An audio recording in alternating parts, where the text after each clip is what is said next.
Hi everyone, today we have a new video review, and as you can see, this time we are going to talk about fresh release from ICM, and it comes in 1/48 scale. So here we get a combo set because it's aircraft together with the figurines, as you can see, and the kit number is written there is 48197, and we get Ki-21-Ib, and so it's Sally bomber, and it comes with the Japanese pilots and ground personnel. So all this sounds like a really interesting combo for a diorama project in 1/48 scale, obviously. So I would like to take a closer look, because what I did before, I reviewed the, let's say, single versions of those sets, and now we have them combined into one box. And of course, what you will see in this video, it's the final shape of this release, so nothing will change and you'll get exactly the same stuff as what you'll see in this video review. So first of all, the box size, I would say it's pretty much standard for 1/48 scale Sally, and here you can see comparison with my hand. We have quite nice box art. And here on the side you can see also some information about the kit. So I need to tilt the box a bit so that I can see it as well. I can see that there are 265 parts, and the length of the finished aircraft will be 342 millimeters, while wingspan is 471. And there are also 5 figurines, so we have 38 parts for them. And on the opposite side you can see the, let's say, profiles for these figurines, and also the side profile for the aircraft. So as for the aircraft, I hope that there will be more options included, because obviously one marking option sounds a bit plain, but what I can guess is that we at least get the marking options from the single release, and that would be also quite enough. So what I'm doing right now is cutting through the plastic seals which are holding the top cover, which is printed in color, but it does not provide any protection. That's why it is attached to this white cardboard box, which is actually protecting all of the parts. So just give me a second to take it off.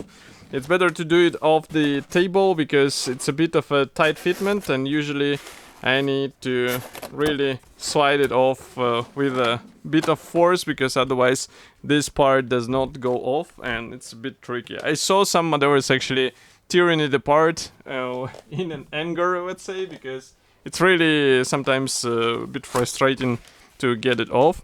So what we have here is the plastic bag with the sprues. As you can see, it's filled up to the top, which is rather impressive, but all parts arrived to me intact, so I guess they will come to you in a proper shape as well. I just need to open it. It's a resealable plastic bag, so it's easy and quick to open, and we will start with gray plastic frames. So the first one here is this frame B, and this one is dedicated to the wing parts, as you can see, and each side should be assembled out of 2 hulls. I think it is understandable for such sizes, so it's not something what we will surprise experienced modelers, and I think it's more or less, I would say, a logical design, because with this style you can get a bit more sturdy connection, and these wings will be actually placed on the special spars. So here you can also see some of the interior parts. We also have the bulkheads, also some fuselage sections as far as you can see. And as for the external features, here we have the recessed panel lines and rivets, so they look more or less okay for this scale. And here on the opposite side you can see that we have also the guiding elements on the whole perimeter of the wing, which is also good because part is very big. I will repeat it again. Here you can see comparison with my hand, it's quite large, and therefore it's better to have more attachment points so that the whole construction or assembly will be a bit more sturdy and rigid, I would say. So here we continue with the fuselage halves, and first thing you will notice is that we do not get the nose section, and we also do not get the tail section. Both will be assembled separately. We also get the engine gondolas, which are assembled out of 2 hulls. We have also recessed panel lines here, and if I flip over the sprue here, it's quite interesting to see the really developed internal structure. Of course, we have the guiding pins as well, and note that the door is molded shut here, so you won't be able to open, and this cut out is actually for the fuselage panel. It's nothing additional. what will help you to show what is inside. And that's quite unfortunate, to be honest, because the interior in this kit out of the box is really nice and it's quite a shame to hide it. So maybe you'll come up with some solution on how to expose it. So next we continue here with another sprue. This one is dedicated to the fuel tanks, also some of the interior parts, as you can see. And again, I think they look quite okay, so it's just a matter of careful painting all of this stuff. And maybe also a good idea to add the seat belts, because here they are not included. So in case you would like to have a very nice interior on your model, then definitely go for some aftermarket PE, because it will provide you with a bit more features, and I think in 1/48 scale it will be a noticeable upgrade. So quite a good investment as well. Next we have two identical plastic sprues. These are frames E, and here we get the engine parts. So both engines are replicated. ICM decided not to skip on one side and just to provide you something in a single piece. Both are copied. We also get the landing gear wheels and some bombs here. So for the landing gear wheels, I saw some aftermarket which is 3D printed, and I can say that it's way better than what we get here. Those wheels are okay for out of the box build, but if you would like to get something sophisticated, then definitely invest some money into this part, because it's quite large and it will be visible on the assembled aircraft. Next we have the plastic sprue packed into this clear plastic bag, so I'm going to open it right now as well. And it's good that it's packed separately, because those large parts are very easy to scratch, and then it will be very difficult to repair. As you can imagine, those clear parts are, I would say, really rare as well, even though you can order the spare sprue from the ICM, as far as I know. So here we get a quite good molding quality, we get all of the necessary clear parts, and I really hope that this release also includes the masking templates, because otherwise you will have to cut all of these small squares, and believe me, it's quite a thing to do, and it will take some time for sure. Next we continue here with the tail section. So I hope you did not forget that we have the tail fin molded separately, and also of course the tail wings and the wing mechanization. So all of this stuff will have to be assembled out of two halves, and so I think it makes sense, because obviously this was done in order to accommodate more versions, but it will not affect the overall fitment, because it repeats the panel lines. And here inside again we have a lot of guiding pins, so it's not like you will have to worry about the alignment here. Next we have one more plastic sprue for the aircraft, and yes, you might have guessed right, we get another wing side here, because we saw only one before. So pretty much the same parts division. You can notice that we have the flaps molded in, but we have some other mechanization molded separately, so it will be handy in such scale. And what I'm doing right now, I'm opening the next plastic bag, because figurines are packed into a separate plastic bag, because they're separate release obviously. So just give me a moment. Here's the frame, and these are the pilots and also the ground crew in 1/48 scale. So quite a good and useful thing, because there are not that many, I would say, offerings on the market, so that's why I would say it's quite a special thing. And overall parts division is somewhat mimicking the 1/35 scale one, so I don't think you will be having any issues.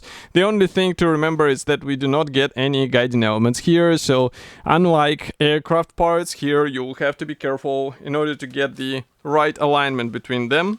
Next we continue with the decals. So these ones are supplied in the, or hidden in the assembly manual. Here you can see the decal sheet. So we have the decals for the instrument panel, but that's pretty much all. As far as you can see, there are no seat belts. So as I said, if you would like to have the seat belts on your aircraft, definitely go for the aftermarket. But for the assembly manual, so this one is printed as a large brochure, so here I will just close the lenses and zoom out. And now you can see that here we have the short history note, also technical specifications. Next we continue with the parts map here. So overall, it looks like that all parts will be used. Even on the next page, all the parts marked as used, so that's quite an interesting thing. And next we continue with the fuselage assembly, so you install the tail sections right before joining the fuselage halves together. I'm saying this because I thought that the tail section will be assembled together and then just inserted into the fuselage, but here it is like this. Then we continue with the bomb bay, and it will be also the cockpit floor assembled and cockpit itself. So as you can see, a lot of things are actually replicated in the cockpit, and the only, I would say, opportunity to see it will be through the clear parts on the aircraft, which is quite a shame. And even if you open the door, it won't be possible to see all of this stuff. So maybe some modelers will come up with some solution, but that's what you get in the standard design, I would say. So next we continue by joining the fuselage halves together. Here I'm trying to pick another page. So for the bomb bay, you can assemble it in open or closed position. And then we continue with the machine gun bay, which is covered with the clear section. Also we install the nose parts as well. And here we start building the wings. So, and also the tail wing mechanization. Next is the landing gear system. So for the landing gear, I already said that we have some alternatives on the market available for extra payment, so it might be worth considering them. Here we continue with more parts being installed under the wing, also engine gondolas going in place, and then we assemble the engine. So engines will be visible through the frontal cowling, so do not worry, I think it should be enough, but of course you can leave one of the cowlings just not glued in place and remove it on the aircraft when necessary. Next we continue with props installed and also some antennas on the last step.